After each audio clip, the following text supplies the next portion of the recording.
Hello friends, welcome to the success Kendra. Friends, आज इस video में हम लोग एडुटेरिया का जो नया बिहार स्पेशल का बुक आया हुआ है उसका सेट नंबर 8 डिस्कस करेंगे। देखिए फ्रेंड्स, इससे पहले ऑलरेडी मैंने आपको सेट नंबर 1 से लेकर के सेट नंबर 7 तक को पूरी डिटेल में कवर करा दिया था। अगर आपने नहीं देखा है तो देख लीजिएगा। इन सभी वीडियोज़ का लिंक मैंने आज की इस वीडियो के डिस्क्रिप्शन बॉक्स में दे दिया है। चैनल पर अगर आप पहली बार विजिट कर रहे हैं तो चैनल को सब्सक्राइब करके बेल आइकन को जरूर दबा लीजिएगा, ताकि जब भी इसी तरह का कोई भी इंपॉर्टेंट वीडियो अपलोड किया जाए तो उसका नोटिफिकेशन सबसे पहले आपके पास पहुंच जाए। तो चलिए फ्रेंड्स, बिना देरी किए हुए आज का सेशन स्टार्ट करते हैं। फ्रेंड्स, प्लीज़ वीडियो को लाइक कर दीजिएगा और जब सेशन समाप्त होगा तो इसको शेयर भी जरूर कर दीजिएगा। फ्रेंड्स, जैसे मैंने आपको बताया कि इस वीडियो में हम लोग एडुटेरिया का जो नया बिहार स्पेशल का बुक आया हुआ है उसका सेट नंबर 8 डिस्कस करेंगे। इससे पहले ऑलरेडी मैंने आपको सेट नंबर 1 से लेकर के सेट नंबर 7 तक को पूरी डिटेल में कवर करा दिया था।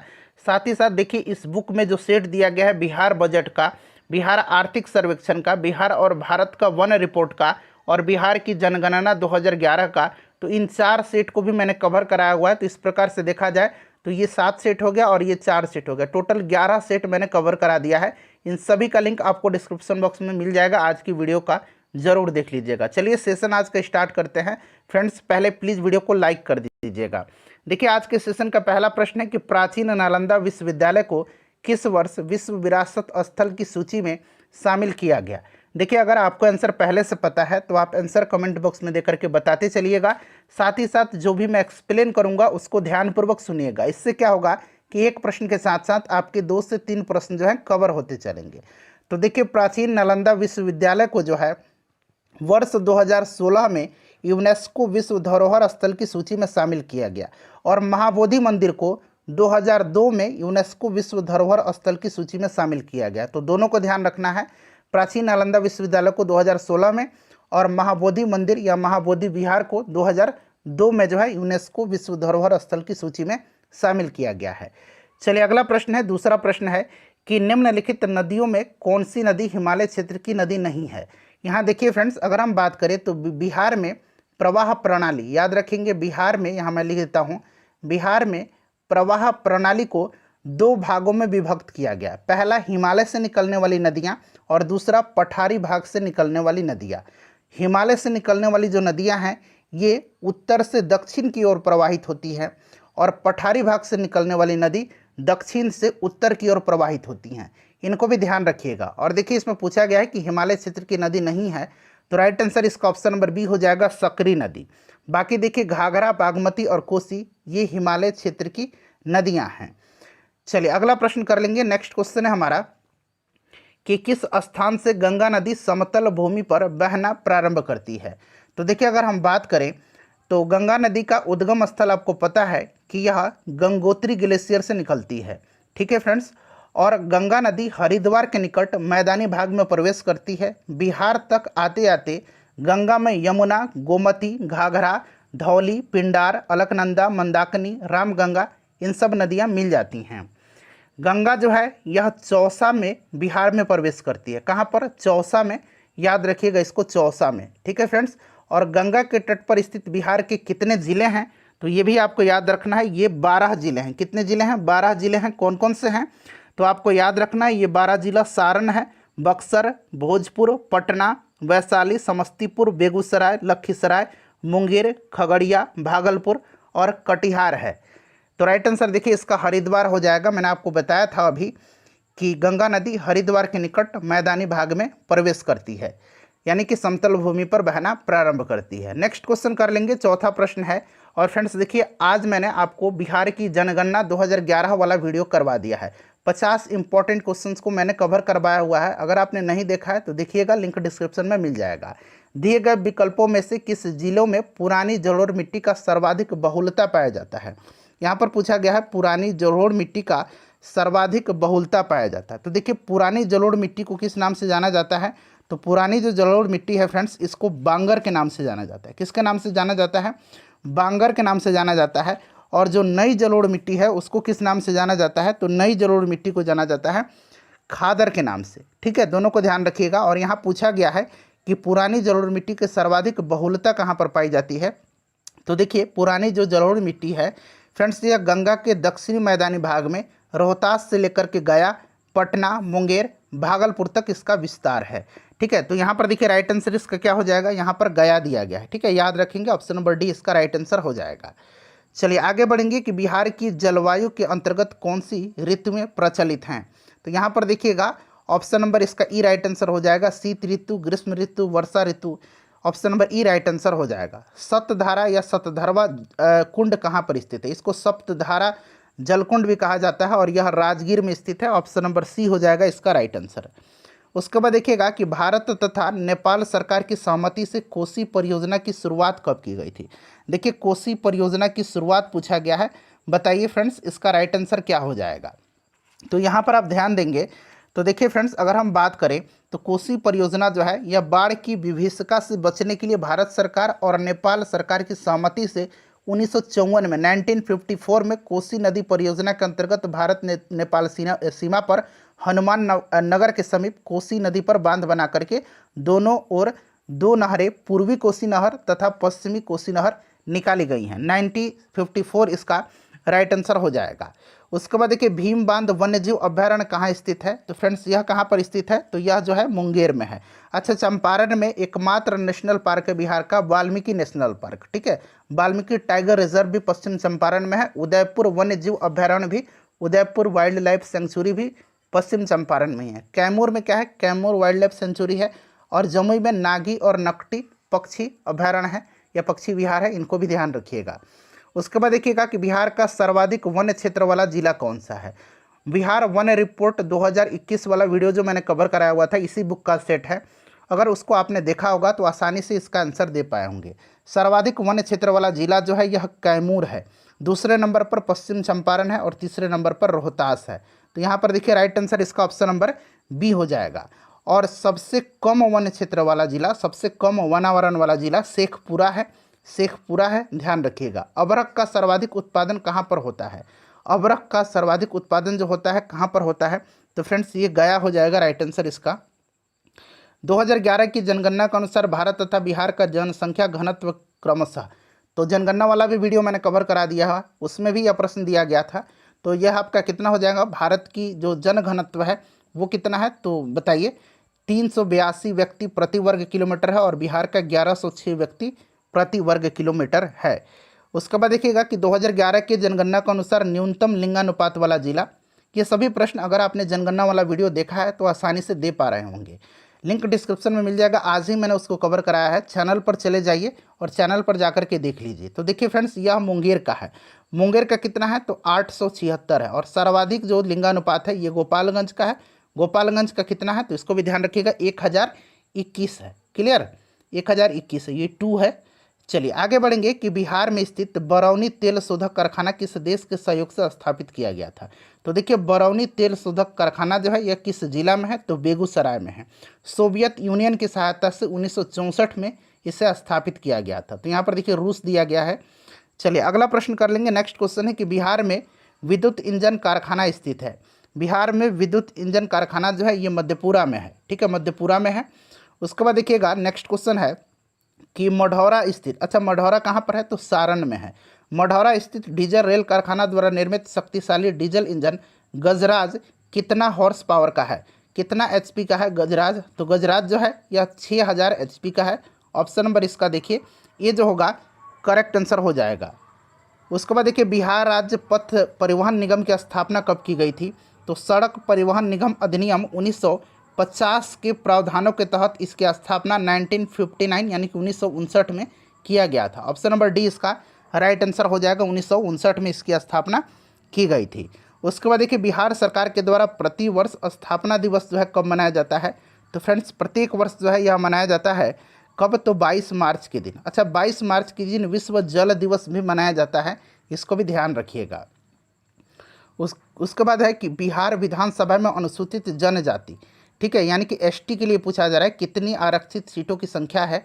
तो देखिए टोटल 38 सीट जो है यह किसके लिए है, एससी के लिए है, और 2 सीट जो है यह एसटी के लिए है। तो ध्यान रखिएगा 2 इसका राइट आंसर हो जाएगा, ऑप्शन नंबर बी इसका सही आंसर हो जाएगा। चलो उसके बाद देखिएगा कि भारतीय संविधान के किस अनुच्छेद के अंतर्गत विधानसभा के सदस्य बनने हेतु 25 वर्ष की न्यूनतम आयु सीमा तय की गई है। तो देखिए जो आर्टिकल 173 है इसमें विधानमंडल के सदस्यों की जो अर्हताएं हैं वो दिया गया है। तो ऑप्शन नंबर डी इसका राइट आंसर हो जाएगा 173। उसके बाद देखिए राज्यपाल की विधायी शक्तियों में शामिल हैं। तो विधायी शक्ति में क्या शामिल है, अध्यादेश भी शामिल है, सत्रावसान करना, यानी कि राज्यपाल राज्य विधानमंडल के सत्र को आहूत या सत्रावसान या उसका विघटन कर सकता है, किसी भी विधेयक पर हस्ताक्षर कर सकता है, ये सभी हैं। तो option number E right answer हो जाएगा उपरोक्त में से एक से अधिक। उसके बाद देखिए बिहार की पहली महिला मुख्यमंत्री कौन थी, तो श्रीमती राबड़ी देवी जी थी। Option number B right answer हो जाएगा। और ये 3 बार बिहार की मुख्यमंत्री रही हैं, इसको भी आप ध्यान रखिएगा, ठीक है। और बिहार की पहली महिला उप मुख्यमंत्री कौन थी, तो रेणु देवी जी थी, ध्यान रखिएगा। उसके बाद देखिए राज्य स्थित सचिवालय का मुख्य कार्य क्या है। अब यहाँ पर देखिए राज्य स्थित सचिवालय का मुख्य कार्य आपसे पूछा जा रहा है, बताइए इसका राइट आंसर क्या हो जाएगा। तो फ्रेंड्स यहाँ पर आप ध्यान से सुनिएगा जो भी मैं बताऊँगा, ठीक है।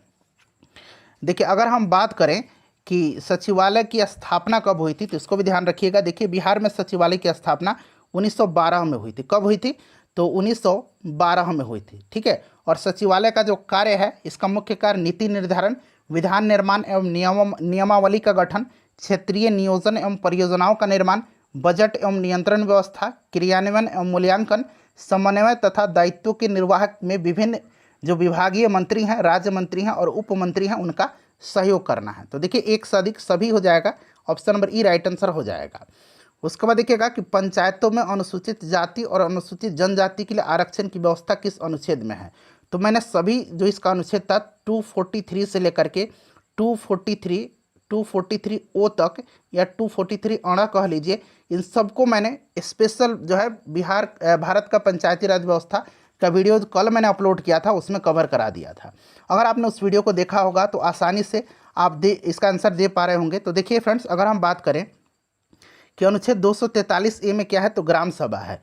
अनुच्छेद 243 ए में ग्राम सभा है। 243 बी में क्या है, पंचायतों का गठन है। 243 सी में क्या है, तो पंचायतों की संरचना है। और 243 डी में क्या है, तो स्थानों का आरक्षण है। तो यही पूछा गया अनुसूचित जातियों के लिए आरक्षण की व्यवस्था, तो ऑप्शन नंबर डी हो जाएगा। उसके बाद देखिए राज्य लोक सेवा आयोग के सदस्यों को निम्न में से कौन हटा सकता है। तो राज्य लोक सेवा आयोग के जो सदस्य हैं इनकी नियुक्ति तो राज्यपाल कर सकता है, परंतु हटाने का अधिकार नहीं है, हटा सकता है राष्ट्रपति। अगला प्रश्न है कि किस वर्ष उर्दू को बिहार को दूसरा राजभाषा घोषित किया गया था। तो राइट आंसर इसका कब हो जाएगा, 1984 में किया गया था। कब किया गया था, 1984 में किया गया था। किसी भी प्रश्न में आपको डाउट है या हो सकता है मुझसे गलती हो जाए, तो आप प्रश्न संख्या लिख करके जरूर कमेंट कीजिएगा, मैं आपको आंसर उसका बता दूंगा कमेंट बॉक्स में। बिहार में नमक सत्याग्रह की शुरुआत कहाँ से किया गया था। बिहार में नमक सत्याग्रह का शुरुआत जो है पूछा गया है कहाँ से किया गया था, तो बताइए राइट आंसर इसका क्या हो जाएगा। तो यह चंपारण और सारण से किया गया था, चंपारण से और सारण से, इसीलिए ऑप्शन नंबर ई इसका राइट आंसर हो जाएगा, एक से अधिक, ठीक है। चलिए आगे बढ़ेंगे, नेक्स्ट क्वेश्चन कर लेंगे कि किस क्षेत्र में राहुल संकृत्यायन 1920 के असहयोग आंदोलन में सक्रिय रहे थे। बताइएगा इसका राइट आंसर क्या हो जाएगा। असहयोग आंदोलन में सक्रिय रहे थे यह पूछा गया है। तो फ्रेंड्स यहाँ पर ध्यान देंगे, असहयोग आंदोलन के दौरान भागलपुर में दीप नारायण सिंह, मुंगेर में मोहम्मद जुबैर, मुजफ्फरपुर में मोहम्मद शफी और छपरा सारण में राहुल संकृत्यायन ने महत्वपूर्ण भूमिका निभाई थी। तो यही पूछा गया है, तो छपरा सारण हो जाएगा, ठीक है। ऑप्शन नंबर इसका ये जो होगा करेक्ट आंसर हो जाएगा। चलो उसके बाद देखिएगा कि बिहार में किस जिला के लोगों ने चौकीदारी कर देना बंद कर दिया था। तो देखिए चौकीदारी कर जो है ना फ्रेंड्स, यह संबंधित किससे है, तो आपको याद रखना है, यह जो संबंधित है यह संबंधित किससे है, सविनय अवज्ञा आंदोलन से है। और बेतिया में चौकीदारी कर बंदी आंदोलन सर्वप्रथम बेतिया में शुरू हुआ था, और सारण में, मुंगेर में, इन सब में जो है कर देना बंद कर दिया गया। तो यहाँ पर देखिए सारण बेतिया दिया गया है, एक से अधिक इसका राइट आंसर हो जाएगा। उसके बाद देखिए अगर हम बात करें सविनय अवज्ञा आंदोलन की, तो आपको याद होगा कि छपरा जेल में नग्न हड़ताल का आयोजन किया गया था, ठीक है।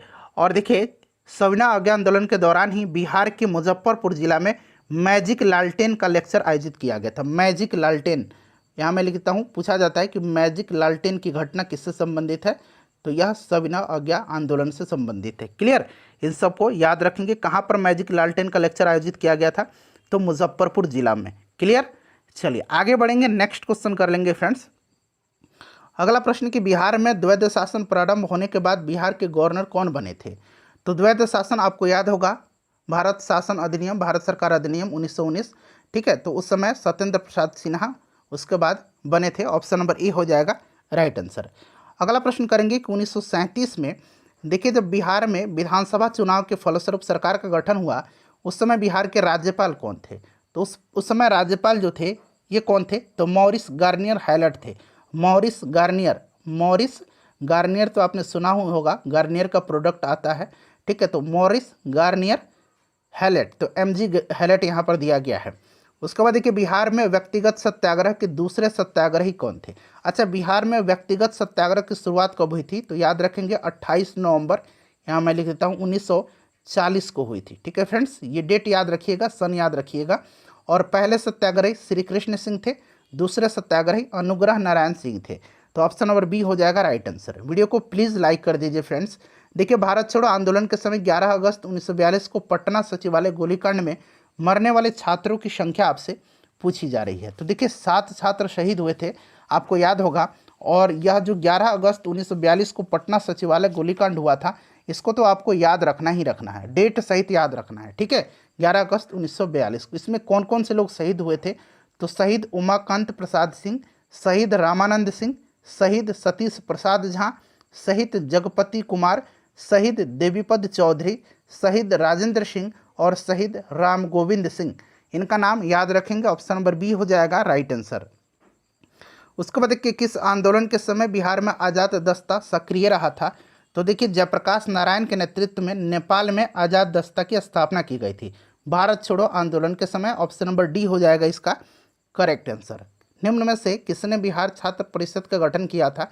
ये प्रश्न ऑलरेडी इस सेट में पहले भी दिया गया था इस बुक में, तो डॉक्टर राजेंद्र प्रसाद थे। ऑप्शन नंबर सी हो जाएगा करेक्ट आंसर। चलिए आगे बढ़ेंगे, नेक्स्ट क्वेश्चन कर लेंगे कि गौ हत्या रोकने के लिए बिहार में गौरक्षणी सभा की स्थापना कब हुई थी? तो इसकी स्थापना कब हुई थी फ्रेंड्स? यह हुई थी 1893 में। बिहार में नोनिया विद्रोह कब हुआ था? तो 1770 से 1800 ईस्वी के मध्य हुआ था। और इसका कारण क्या था? तो सोरा उत्पादन में जो नोनिया जाति के लोग लगे थे उनका अत्यधिक शोषण हो रहा था, इसी के कारण हुआ था। तो 1770-1800 ईस्वी के मध्य हुआ था। चलिए उसके बाद देखिएगा कि निम्न में से कौन से क्षेत्र फ्रांसीसी व्यापारियों का व्यापारिक केंद्र था? तो यह चंद्रनगर था, जो कि कहाँ था? तो बंगाल में। अगला प्रश्न है कि किसके सूबेदारी काल में अंग्रेज यात्री बर्नियर पटना आया था? तो देखिए फ्रेंड्स, बर्नियर जो आया था यह 1666 में आया था। और उस समय मुगल बादशाह औरंगजेब का शासनकाल था और उस समय सूबेदारी दी जाती थी। तो देखिए औरंगजेब ने सबसे पहले जो बिहार का सूबेदार बनाया था दाऊद खां को बनाया था, ठीक है, दाऊद खां को बनाया था। यहाँ ऑप्शन ए में देखिए दाऊद खां दिया गया है। और दाऊद खां के बाद जो है लश्कर खां बिहार का सूबेदार बना था। और लश्कर खां जो था यह 1664 से लेकर के 1668 तक जो था बिहार का सूबेदार रहा था। वहीं पूछा गया है किसके सूबेदारी काल में? तो होना चाहिए लश्कर खां। क्या होना चाहिए था? लश्कर खां। आप जब बुक पढ़ेंगे तो इस वहाँ पर आपको मिल जाएगा, ठीक है। वैसे इस बुक में इसका आंसर दाऊद खां दिया गया, लेकिन ये गलत आंसर है। लश्कर खां जो था उस समय बिहार का सूबेदार था, ठीक है। तो ऑप्शन में देखिए लश्कर खां नहीं दिया गया। Option number E right answer हो जाएगा, उपरोक्त में से कोई नहीं। भारत में कौन शेर शाह का उत्तराधिकारी बना था? तो यह इस्लाम शाह बना था। उसके बाद देखिएगा नेक्स्ट क्वेश्चन है हमारा, अगला क्वेश्चन है कि 8वीं शताब्दी के बाद मौखरी वंशीय शासन की समाप्ति के बाद किस वंशीय शासक की नींव जो है बिहार में पड़ी थी? तो मौखरी वंश के बाद जो है पाल वंश की स्थापना हुई थी और इसका संस्थापक कौन था? गोपाल था, ठीक है, याद रखिएगा। देखिए बंगाल के किस शासक के समय सिकंदर लोदी ने बंगाल और मुंगेर दोनों के बीच सीमा रेखा का निर्धारण किया था?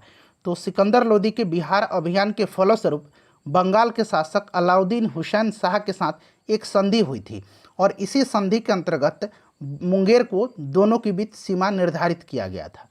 तो राइट आंसर इसका क्या हो जाएगा? Alauddin Hussain Shah. Option number A right answer इसका हो जाएगा। चलिए आगे बढ़ेंगे, नेक्स्ट क्वेश्चन कर लेंगे कि निम्नलिखित में से किस स्थान पर बख्तियार खिलजी के शव को दफनाया गया है? तो यह बिहार शरीफ में। नेक्स्ट क्वेश्चन है कि निम्नलिखित में से किस शासक के शासनकाल में चतुर्थ बौद्ध संगति का आयोजन किया गया था? इसका आंसर आप कमेंट करके बताइएगा। चलिए आगे बढ़ेंगे कि कर्नाट शासकों में कौन एक महान समाज सुधारक था? कर्नाट वंश के बारे में ऑलरेडी मैंने बताया था आपको। नान्य देव जो थे इसके संस्थापक थे, ठीक है। हरि सिंह देव इसके आखिरी शासक थे और इसका राइट आंसर हरि सिंह देव ही हो जाएगा। और सिमरावगढ़ इनकी राजधानी थी। चलिए, नालंदा महाविहार को आर्थिक अनुदान देने वाला शासक कौन था? तो ये हर्षवर्धन था, धर्मपाल था और देवपाल था। हर्षवर्धन, धर्मपाल और देवपाल। तो एक से अधिक इसका राइट आंसर हो जाएगा। 46 नंबर है कि मगध के परवर्ती गुप्त वंश का संस्थापक कौन था? तो फ्रेंड्स यह जो था यह कृष्णगुप्त था। नालंदा विश्वविद्यालय का संस्थापक कौन था? तो यह आपको भी याद होगा। राइट आंसर इसका हो जाएगा कुमारगुप्त। ठीक है, गुप्त वंश के शासक कुमारगुप्त। उसके बाद देखिए, मगध पर शासन करने वाले राजवंश का सही क्रम। तो सबसे पहले हरेंक वंश, उसके बाद आता है शिशुनाग, फिर नंद, और नंद वंश के आखिरी शासक धनानंद को पराजित करके चंद्रगुप्त मौर्य ने मौर्य वंश की स्थापना किया था। Option number B right answer हो जाएगा। ये क्रम बिल्कुल सही दिया गया है। बिहार में मध्य पाषाण काल के अवशेष निम्न में से किस क्षेत्र से प्राप्त हुए हैं? तो ये मैंने पहले ही सेट में आपको बता दिया था। कहाँ पर? मुंगेर में। ऑप्शन नंबर ए हो जाएगा इसका राइट आंसर। अंग एवं मगध महाजनपद का उल्लेख किस वेद में मिलता है? तो अंग और मगध का उल्लेख जो मिलता है यह मिलता है अथर्ववेद में। फ्रेंड्स बताइए, इन 50 प्रश्नों में से कितने प्रश्नों का आंसर आपने सही दिया है? अपने स्कोर बता दीजिए, वीडियो को लाइक कर दीजिए और इससे